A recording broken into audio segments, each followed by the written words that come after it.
Pangatlo, another story.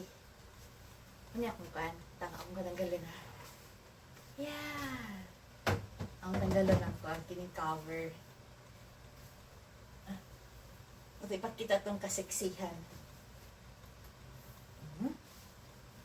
Kaseksihan.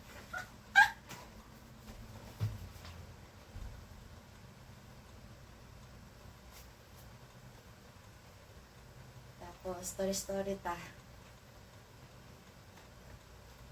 Ang flowers that you have, every month siya mag-change. Yung last month, doha siya ka-klase na flowers.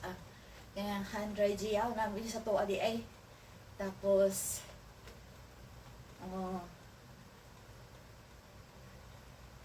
sa paha. Atong sunflower. Ang sunflower, last week, wala pa siya, kunti lang siya nag-bloom. Tapos, ang gibalik na itong Sabado, wow, napuno na siya sa flowers. Mga sunflower, napuno na sa flowers. As in, yellow talaga siya, mandiha ang mga petals. Tapos, mga next week, siya, 1 week ready na siya. Kaya katong pag last week, dito mi, ang akong nakita, ang picture-picturean, pagbalik naman itong Sabado, 1 week lang ha, Sabado, tapos Sabado mabalik, wala na, nangalawas na ang yung flowers. So, sa next week na sa mga Sabado, Domingo, ang mga petals niya is mga laos na. So, ang magpabili na lang ay kuan, yung seed, mga seed ng sunflower, siguro, ilahan ng ikuan, harvest, tapos business. Ang mga flowers dili siya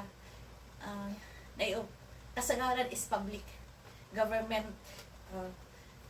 project para ba na magtawag ba sa mga tao na parang adto nila ang lugar, so sila lang po maka-benefits kay kuan business. So, dahan kayo dito nga maninda. Magtawag sila, maninda sila ng murabag fiestas to Ang fiesta lang dire kuan nature, dili disco. Namay ko ang dire fiesta dire. If ano sila, Buddha sila. Tapos, ang kuan, sa tawag ini, ang fiesta yun dire, magbaha yun ang mga tao pag bloom na sa mga flowers. Magbaha, like ito yung roses. Ala na, kuan lang to siya. Nag-start siya ng last week of May.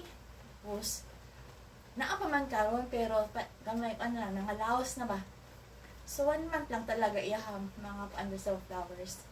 Ay ilahang ang destiny sa tawag na. Kadugayon sa ilahang kuan, petals. Ako na pong i-off tayo. Kung diyan. Lang kita gulay. Focus sa gulay. Kung pagkaon, diri sa among ref, puro gulay. Look my body. I am 54 na eh.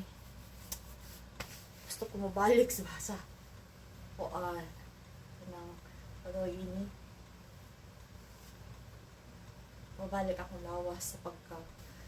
Ang kilo ba, gusto ko mabalik pagka 58 or 57 para managan ang mga sakit-sakit. Okay. Grabe, init sa gawas. Nanghinain mo lawas. Yan lang.